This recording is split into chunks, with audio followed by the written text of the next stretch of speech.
Welcome to the Daily Vibecasting. Hey everyone, today we are absolutely cutting through the noise on X. We're bringing you a quick, really sharp look at what's actually making waves right now. You know, the kind of stuff that sparks real conversations. Tech, global stuff, market trends, all of it. Think of this as your daily shortcut, getting you properly informed without endlessly scrolling. We've scanned the feed, picked out the key posts, and we're ready to dive right in. Okay, first up, we've got one from, well, the famously unpredictable at Elon Musk. He posted an image captioned simply, https.tcowdp21x7ff. Now, if you can't see it, it's basically a spin on that silent protector meme, but instead of looking all heroic, you've got Elon Musk sort of comically dropping a kiwi fruit. It's quite a picture. What's your first take? What's he playing at here? Yeah, it's classic Musk, isn't it? It perfectly captures that weird mix of funny and serious he does. It's almost like this philosopher troll thing people are starting to call him. It's even showing up in like Wikipedia updates about his persona. Philosopher troll and the kiwi, just random absurdity. Well, probably not entirely random. The kiwi, subtly connects to Save the Kiwi reports about them being endangered back in 2021, which is kind of ironic given Tesla and his whole environmental push. Ah, okay, so there's a layer there. Exactly. And psychologically, some studies, like one in the Journal of Memetics from a couple of years back, suggest these things work by creating cognitive dissonance, that feeling when you hold two opposing ideas. He blends serious stuff like innovation with, well, dropping kiwis. Keeps you off balance. So it challenges how we see these big figures, mixing the serious with the silly. Precisely. Makes you look, makes you think. It's a way innovators are using humor, even absurdity, to shape how we see them. It demands attention. Okay, let's shift from memes to something much heavier, higher stakes. This next one's from @ZeroHedge. It's pretty stark. Boom, DOJ issues subpoenas and probe into Fed's Lisa Cook, WSJ. Wow, that sounds like a major development, a real shakeup.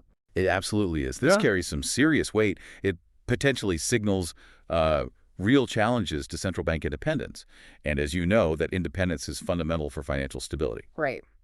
The WSJ is reporting this. Subpoenas into a Fed governor. Where does this stem from? It seems to trace back to an earlier Trump administration probe, alleged mortgage fraud. So not entirely new, but definitely an escalation. A significant escalation, yes. Especially after that really unprecedented attempt to fire her just last year, August 2025, I think. She fought it legally, citing the Federal Reserve Act's for cause removal clause. Which is a big deal because in the entire 112-year history of the Fed, no president has ever tried to just dismiss a governor like that. It's a historic first. Okay. And the allegations themselves, anything concrete yet? The probe seems linked to properties in Michigan, Georgia, Massachusetts. That's according to the FHFA director, Bill Polt. But importantly, no actual charges of fraud had been filed. It does fit a pattern, though, some might argue, of Trump-era DOJ actions, potentially using legal tools against perceived adversaries. So the takeaway here is really about those checks and balances and the potential politicization of our financial institutions. Exactly. It's a stark reminder that even the Fed's traditionally protected independence isn't immune to political pressure. It could set a dangerous precedent. Okay, let's zoom in now. From national finance to a local level. This post is from @LibSofTikTok. It reads, just in. Dearborn Heights Police Department in Michigan has just revealed America's first police badge to feature Arabic writing in order to reflect and honor the diversity of our community. https.t.co.ahdYfywho an American police badge with Arabic writing. That's definitely a first. It is. It's a very clear statement about reflecting the community's diversity. Dearborn Heights, and nearby Dearborn especially, has a significant Arab American population. Over 40% in Dearborn, right? I remember reading that. That's right. Census data shows it. It's linked to immigration starting mid-20th century, mainly Lebanon and Yemen. Historical records bear that out. So demographically, it makes sense. FOX2 Detroit confirmed this, right? First bilingual police insignia. Yes. Confirmed September 4th, 2025. It's an optional patch aiming to honor diversity. But, it does raise questions about uniform standardization. Yeah, that's the flip side. Tradition versus representation. Does it risk looking political, especially given local dynamics? That's the potential challenge. It's definitely not just symbolic. Remember the 2024 Michigan primary. The uncommitted vote won in Dearborn Heights. It points to a politically active Arab American community potentially influencing local policy like this. So it really highlights how local places are adapting or maybe grappling with the demographic shifts and what that means for public institutions, even down to the badges they wear. Exactly. It's about balancing that honoring of identity with maintaining, a consistent institutional look and feel. Oh. It's a tricky line. All right, let's switch gears dramatically now from local policing to, well, outer space. This update comes from @UnusualWhales. NASA Administrator Sean Duffy says the U.S. will send a 4-man crew to the moon at the beginning of next year. A 4-person crew heading to the moon in early 2026. That sounds pretty exciting. It absolutely is. You can feel the excitement around space exploration building again.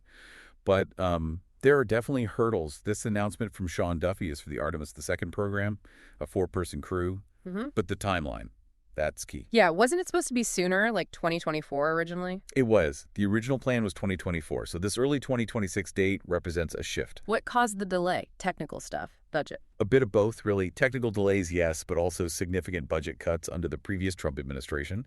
NASA's budget took a hit, down about 24%. Duffy himself was an interim appointment back in July 2025, so there's been some instability. And this mission, Artemis II, what's its significance? First crewed lunar mission in a while. First crewed orbit since Apollo 17 back in 1972. So, yeah, long time. It also ramps up the new space race, especially with China. Their Chang'e 6 mission successfully brought back lunar samples in 2024, so the pressure's on. But is NASA ready? You mentioned hurdles. Well, they're pushing hard, accelerating Artemis. But there is skepticism from some experts about feasibility. NASA lost around 2,400 employees recently. That's a significant brain drain. And interestingly, you still have that other current of public skepticism. Moon landing hoax theories, they haven't gone away completely. A 2022 Pew study found about 6% of Americans still doubted Apollo. Right, so the race to the moon is definitely back on, but it's facing budget fights, technical challenges, international competition, and even some lingering public doubt. It really underscores a complex mix of science, politics, funding, and public perception that goes into these massive projects. Okay, now let's turn to a figure generating a lot of debate right now. We've got 2 posts related to RFK Jr. First, from his official account, @SecKennedy. We became the sickest country in the world. I need to make sure this doesn't happen again. https://t.cranba.mbfydwkd. And then a second one from @LangmanVince. On a scale of 1 to 10, with 10 being the highest, what grade do you give RFK Jr.? https://coyote83g5dlop. This one includes a picture of him testifying. Taken together, these paint a picture of someone very active, very controversial. They absolutely do. These posts really capture the impactful and highly controversial nature of Robert F. Kennedy Jr.'s role as HHS Secretary. The first one shows him at a hearing hammering home his core message, preventing the U.S. from being the sickest country. And his tenure has already caused major waves, particularly at the CDC. The chief was fired, senior leaders have resigned, mostly linked to his, let's say, unconventional views on vaccines and health policy. Right. It feels like a real clash over the direction of public health. He's clearly challenging the status quo. Right. What's the core tension there? The tension is huge. His nomination, his policies, they've ignited this massive debate.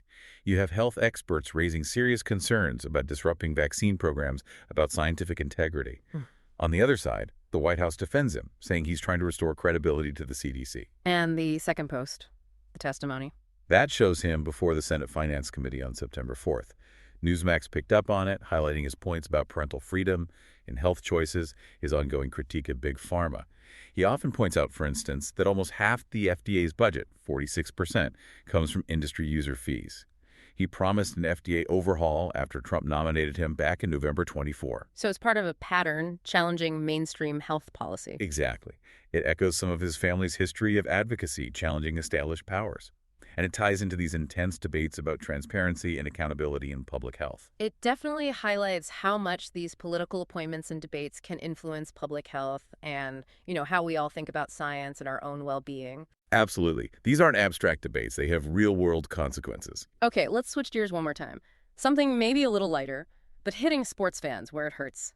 From @StoolPresidente, ESPN executives to all their talent, forcing them to defend RedZone changes, https://2AOT1F2XDIAG. And the image is pretty funny. It's that dramatic shot from The Godfather Part 3, used satirically like it's an unavoidable corporate order. Yeah, that post nails the mood perfectly. Yeah. Captures the humor, but underneath it, there's real frustration from fans. Report noise basically satirizing reports that ESPN execs are making their on-air talent defend adding commercials to NFL RedZone. Commercials in RedZone. But Yeah. wasn't the whole point that it's ad-free for, like, ever? Exactly. For 18 years, that ad-free format was its killer feature, a haven for football fans wanting nonstop action. So now even that's gone. What's the deal? Just a few ads or... Scott Hansen and Adam Schefter confirmed it, maybe 1 to 2 minutes of ads spread over the whole 7-hour broadcast. But still, it's the principle. It's a major shift. Why now? Did something change with ESPN? Very likely linked to ESPN acquiring NFL Network assets recently. They're looking to monetize RedZone more, clearly, even if it risks alienating that super dedicated fan base. It hits that broader trend, right? Even premium stuff gets ads squeezed in eventually. Unfortunately, yes. It shows how the business side of media directly impacts your experience as a consumer, especially when you're a hardcore fan used to a certain standard. Okay, one last post today, and it brings us back to RFK Jr. This one's from @GuntherEagleman. The text is explosive. Holy smokes. Another senator was caught in a blatant lie by RFK Jr. This is a must-watch. https://t.co101/LXKJZ1W includes a video clip. Right. This clip is from that same Senate hearing we mentioned earlier. It shows RFK Jr. as HHS Secretary confronting Senator Martin Heinrich, Democrat from New Mexico. A confrontation. About what specifically? It was over the details, the employment status and credentials of a contractor named David Geyer, who was involved in analyzing vaccine safety data. Okay, what was the discrepancy? Kennedy challenged Heinrich's statement that Geyer was listed as a senior data analyst on the HHS website. Kennedy pointed out Geyer was actually a contractor, not a direct employee. It really highlighted the tension around transparency and, frankly, accountability in vaccine safety research. And there were questions about Geyer's background, too. Yes. Kennedy brought up questions about his qualifications and some past legal issues, apparently. A $2.6 million fine in Maryland for practicing medicine without a license. Wow. So this goes beyond just employment status. It definitely does. It feeds into broader concerns about the expertise and integrity of people involved in public health policy. And it's happening right in the middle of these ongoing, often heated debates about vaccine safety. Democratic members on the Energy and Commerce Committee are now investigating Geyer's hiring, which just shows the deep political and scientific divides here. It really hammers home how critical vetting expertise is and ensuring transparency, especially when public health is on the line. Absolutely vital. Wow. Okay, what an incredible range we've covered today in this deep dive. Seriously. We went from Elon Musk's kiwi-dropping memes all the way to potential moon missions. We touched on major DOJ probes shaking up the Fed, local police adapting to diversity, fierce debates over public health policy, and even, yes, commercials creeping into RedZone. Right. It really feels like these X posts together give you such a sharp snapshot of the complex, sometimes confusing world we're navigating. It's truly fascinating, isn't it, how all these seemingly disconnected posts, a funny meme, a tense hearing, a local news item, they actually weave together this compelling story about where we are right now, our challenges, our hopes. And if you step back and connect these dots, it really makes you wonder, doesn't it? Raises a pretty important question, I think. How much do these incredibly fast, often fragmented discussions on social media actually shape public understanding? And maybe more importantly, what's our responsibility as people trying to stay informed, to really dig deeper and, separate the signal from all that noise? That is a powerful question to chew on. A great place to leave it for today. Thank you so much for joining us for this daily vibe casting. Keep digging into the world around you, ask those tough questions, and we will catch you back here tomorrow for another roundup.